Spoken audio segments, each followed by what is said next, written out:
What is up, guys? Welcome back to another video. In today's video, we're going to be reacting to the incredible Japanese prison break by Kento Bento.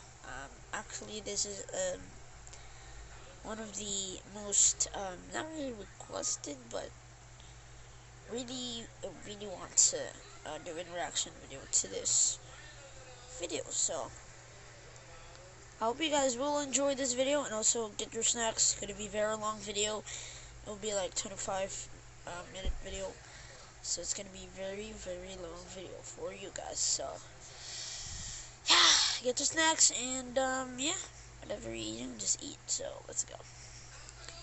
So let's go. So as you can see, Aomori, Japan. It's from Japan. It is a incredible Japanese prison break. So we will know what is his name right now. So let's go. Aomori, Japan, 1936. Prisoner Yoshie Shiratori had had enough. He was forced to confess to a murder he did not commit. Falsely imprisoned in Aomori prison, beaten and tortured every night by prison guards, and, now worse, prosecutors were seeking the death penalty. In his mind, it was time to go. But Aomori prison wasn't the easiest to escape. Regardless, Yoshie Shiratori had nothing to lose, and so at 5:30 a.m., he made his move. He knew there would be a 15-minute gap in the patrol time, as he had studied the guard's routine for months. And when the coast was clear, he pulled out a metal wire which he had smuggled in from the bathhouse and started to pick the lock. This was originally the metal support ring that was wrapped around the bathing buckets inmates used to wash themselves. His hands were stiff from the wintry cold, but after a few minutes of picking, he had success, and his cell door swung open. But he wasn't out of the woods yet, because there were more locked doors ahead. He knew he only had a few minutes left before the guards would return, and so he wasted no time attempting to pick his way through the remaining security doors.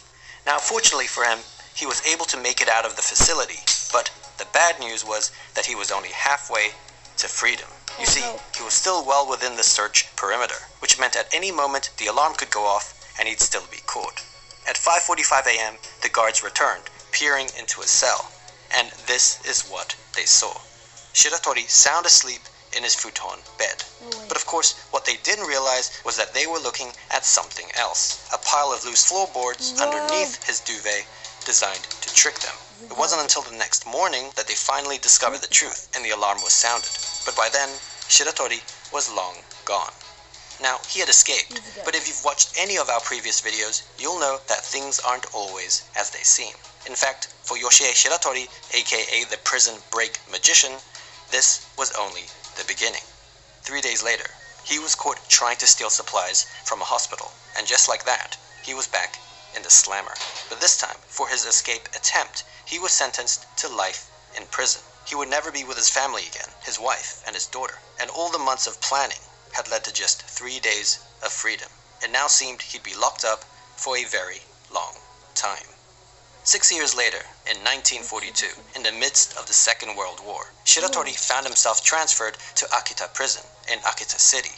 There, the guards treated him even worse than in Aomori. They had heard about Shiratori's previous escape and were determined to make an example out of him. They wanted to make sure he would never escape again. Along with the usual beatings, he was forced to partake in extreme manual labor, made to sleep on the hard concrete floor in the severe winter cold, and placed into solitary confinement for extended periods of time. Now, this was a specially made solitary confinement cell, which was very small and had a very high ceiling, with the walls covered with copper sheets so smooth that it was impossible to grip.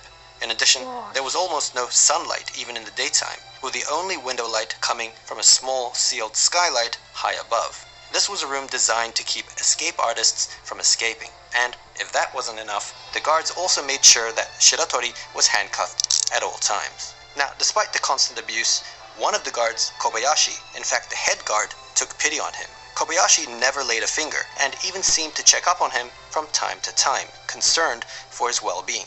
Perhaps this made life a little more bearable for Shiratori, and it might have even been what kept his will alive all the way to the night of June 15th. It was a stormy night, and Shiratori was in the middle of one of his extended stays in solitary confinement. At around midnight, one of the guards peered into his cell and couldn't believe his eyes. He opened the cell door and looked around in astonishment. as Yoshie Shiratori had vanished into thin air. All that was left was his handcuffs. So how did he do it? Well, there were a few assumptions the guards made that did not apply to Shiratori. For one, handcuffs simply didn't work on him. Shiratori was actually a master of getting out of handcuffs, and in fact had several methods to choose from. Here, he decided to go with the familiar lock-picking method, but he really could have gone with any of them. He had thoroughly scoured his surroundings to find anything that could be of use in an escape, and just like in Aomori prison, he was able to uncover a loose bit of wire. Perhaps it was from one of the items Kobayashi brought him, but this wasn't clear. After freeing himself from the cuffs, he placed his palms and soles of his feet on the smooth copper sheets and started climbing the unclimbable wall. It turned out Shiratori was also an expert climber with an uncanny ability to scale like a lizard.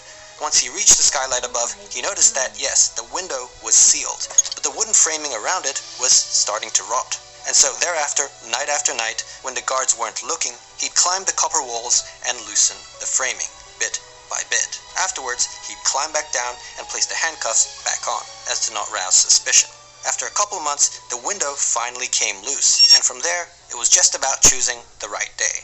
He waited until a particular stormy night, so the guards wouldn't hear the footsteps on the roof, and that was it. He had escaped from prison again. Now this time, he wouldn't be caught, or at least not in the way you'd expect. 3 months later, on September 18th, the head guard, Kobayashi, was at home when he heard a knock on the door. To his surprise, it was the fugitive Yoshie Shiratori, unkempt and disheveled, and he needed a favor. A stunned Kobayashi took him in and fed him, all the while listening to what he had to say. Shiratori explained that he didn't actually mind being in prison, and that the only reason he escaped twice now was due to the tremendous abuse he suffered at the hands of the sadistic guards. Kobayashi, however, was the only one who treated him with any amount of respect, and so he felt he owed it to him to let him in on his grand plan.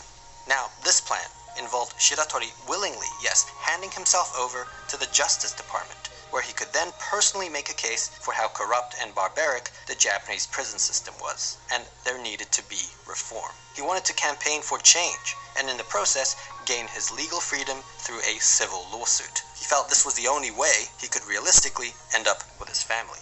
This, of course, was a super ambitious plan, and as a fugitive on the run, he was well aware of that, which is why he needed Kobayashi, the well-respected head guard of Akita prison, to vouch for him, to strengthen his credibility.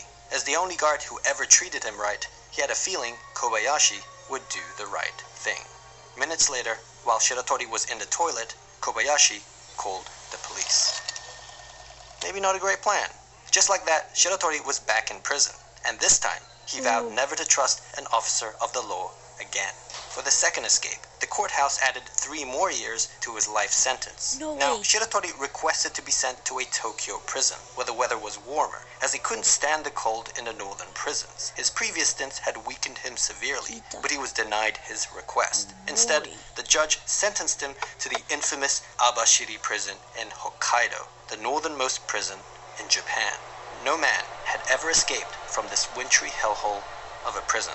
It was now 1943, and the cold was unbearable in Abashiri, as the temperature in the cells was below freezing point. Whenever inmates received their prison food, the miso soup and soy sauce would often freeze up. In this temperature, a handcuffed Shiratori was thrown into an open cell in summer clothing, and he immediately felt the paralyzing sting of cold air.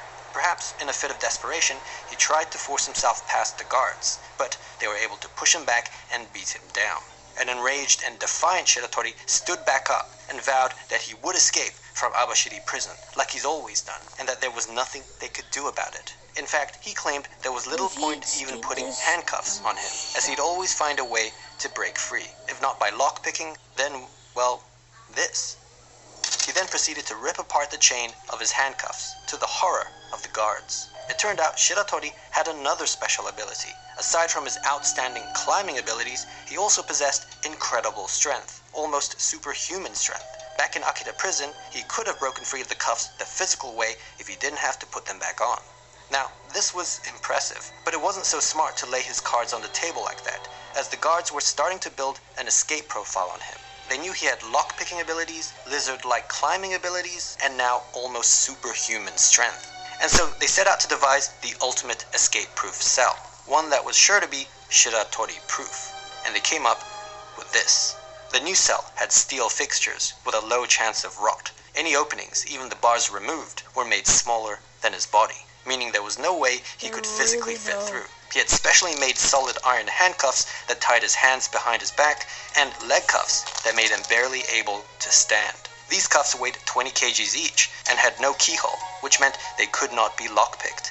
And the only way they could be removed was by two metalwork specialists who would come once every few weeks to remove them in an arduous 2-hour process. It was at this point, and only this point, that he could even take a bath. And he certainly needed one, as weeks of being shackled up with no movement meant his cuff wounds were infested with maggots. On top of that, and as cold as it had already been, it wasn't even peak winter yet. Any strength he would have left would surely be nullified by the upcoming freeze, though just in case, they still made sure to cut his already meager food portions in half. And so that was it. Even for Shiratori, this was too much. As winter came, he succumbed to his fate.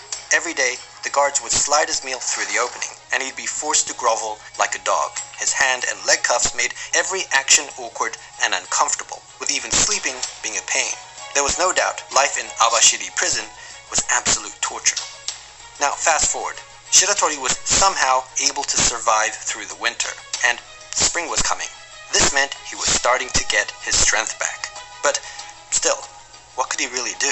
He was literally in a bind. Months passed and, well, nothing seemed to happen. Then one night, in August, a guard in his office was doing some paperwork when he heard some shuffling on the roof. He wasn't sure what it was, but he decided to check on the prisoners. As he looked inside Shiratori's inescapable cell, he was stunned. The futon bed and prison garments were neatly folded up. The specially made 20 kg handcuffs and leg cuffs that would have required two specialists 2 hours to remove was placed on the side, and Shiratori was nowhere to be seen. He had finally fulfilled his promise to the guards. The alarm immediately sounded, but despite the work of the search party, it seemed he had truly disappeared. But how on earth did this happen? How did he escape from the fortress that was Abashiri prison? Well, preparation had started 6 months earlier. At the time, he didn't have the strength or stamina to mount any sort of escape, not to mention the restraints he was in. But one thing he did have was time and patience. Every day, the guards would slide his meal through, and while he struggled to eat his food off the floor, he always made sure to save a little bit of the miso soup in the corner. You see, every night, he would hobble awkwardly to the inspection window and splash a little of it on the steel frame. He would also dab some on his handcuffs and leg cuffs. Now, his intention was for the salt content of the miso soup to oxidize the screws and bolts, eventually corroding and loosening it. After a month, this technique of rusting through the iron actually worked, and the first screw came out. The next few months saw screws and bolts coming loose, assisted by the use of the first screw as a sort of screwdriver. By the end of spring, he was able to fully remove his handcuffs and leg cuffs, as well as the steel frame of the inspection window. But there was a problem. The size of the opening was smaller than his body, which meant he couldn't fit through, a contingency thought out by the guards. What they didn't account for, though, was Shiratori's fourth ability, which involved being able to dislocate his joints at will. With this, he was now able to slide through the opening like a caterpillar. This repertoire of skills, thus surely making him an honorary member of the X-Men. With that, he climbed through a broken window in the roof and vanished. Impressively, Shiratori had now escaped from 3 prisons, as well as being the only man to ever escape Abashiri prison. Now, good on him for escaping, but this was northern Hokkaido, and the only direction he could have gone to was the cold, snowy mountains. Actually, the prison guards felt that they had the last laugh, because if the cold didn't get him, the mountain bears certainly would. Despite this likelihood, there was one person who stayed hopeful, and that was Shiratori's wife. But she was still worried, because even if he was alive, she knew he wouldn't be able to make it back to his family, as the authorities would be constantly on his tail. Which is why she was desperately and secretly hoping that Japan would lose the war, as that would enable the US to take over the country, meaning everyone would likely forget about her husband. Of course, she kept this to herself, but then, a year later, in August 1945, she got her wish.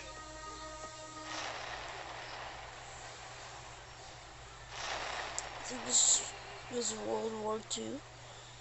The Americans had now taken over the country's penitentiary system, and sweeping changes were being made. And it did seem, perhaps, that the manhunt for Yoshie Shiratori had now taken a back seat. Yet the question remained, where was he? And was he even alive? The answer was yes, he was alive, and living a solitary life, this time self-imposed. It turned out he had discovered an abandoned mine on a mountainside in the Hokkaido wilderness, and was able to make a home for himself. For food, he lived off nuts and berries, wild rabbits and raccoons, and was even able to learn to catch crabs from a stream by observing the habits of bears. Life was steady and safe, but after a while, curiosity got the better of him. And so after 2 years of isolation, he made his way down the mountain to a nearby village. What he saw astounded him. The streets were filled with signs written in English. The posters and flags emblematic of the war effort had vanished. And even more strange, young Japanese girls were holding hands with American soldiers. What on earth was going on? He grabbed a newspaper that had been set aside, flipped through the pages, and it was only then that he found out about the atomic bombs, Hiroshima and Nagasaki. Japan had surrendered the previous year, and he couldn't believe it. As with his wife, he felt it was now pointless to hide, and so bid farewell to his old hunter-gatherer lifestyle. He headed south of Abashiri for the next 50 days, until he reached the city of Sapporo.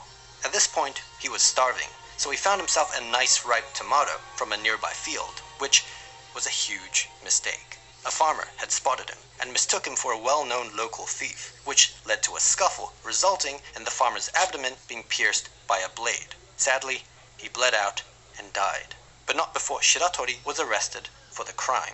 It wasn't long until police found out that they in fact had the infamous Yoshie Shiratori in their custody. For his multiple escapes and having now murdered the farmer, despite his claims of self-defense, he was sentenced to death by the district court of Sapporo. And in 1947, he was sent to Sapporo prison to await execution. Now, to ensure he wouldn't escape this time while on death row, he was placed under 24-hour surveillance, with 6 armed guards personally assigned to his watch. As for the cell itself, it was upgraded further from the one in Abashiri prison, with reinforced doors, ceilings, bars, windows. In fact, any openings were made smaller than the size of his head, not just his body, learning from the Abashiri escape, as while he may be able to dislocate his joints, he certainly can't dislocate his skull. As long as his head can't fit, they were good. The 6 guards were so confident, in fact, that they didn't even bother cuffing him. Now, Shiratori was getting old, and the odds of escaping by this point were looking slim. As his execution loomed near, there was little he could really do, and the guards knew that. They could see the desperation on his face, looking up, searching for an escape plan that they knew would never come. Though, still, just in case, they made sure to search his room every night while he was taking a bath in the bathhouse, inspecting the ceiling, skylight, and any other openings. A month passed, and winter was now coming, weakening him further, and the realization was starting to dawn on him. He grew increasingly despondent, staying in bed, refusing to wake up, despite the orders of the guards. This went on for a while, until one morning, the guards had enough and entered the cell to discipline him. They flipped over the duvet, and he was gone. This was not possible. How did he do it this time?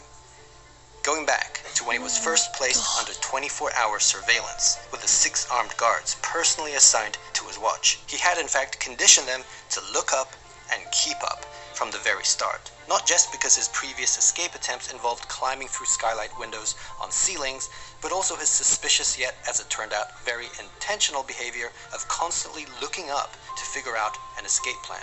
Little did they know, it was all an act, and that he already had one, but it would be taking place precisely where they weren't looking. You see, it turned out the authorities were so concerned with him escaping through a window or skylight that they neglected to reinforce the bottom. This ironically ended up being his easiest and simplest escape, because all he had to do was remove the bolted floorboards, which wasn't easy, but he had experience, and using random cutlery and a miso soup bowl, dig his way to freedom. This took over a month, and he was able to hide his activities due to A, the guards not suspecting this approach, and B, the floorboard panels being put back in place every night after digging. The 6 guards thought they were keeping a good eye on him even at night, but with the hole consistently positioned underneath the futon and duvet, and it increasingly becoming the norm to refuse the orders of the guards to wake up, nothing seemed out of the ordinary.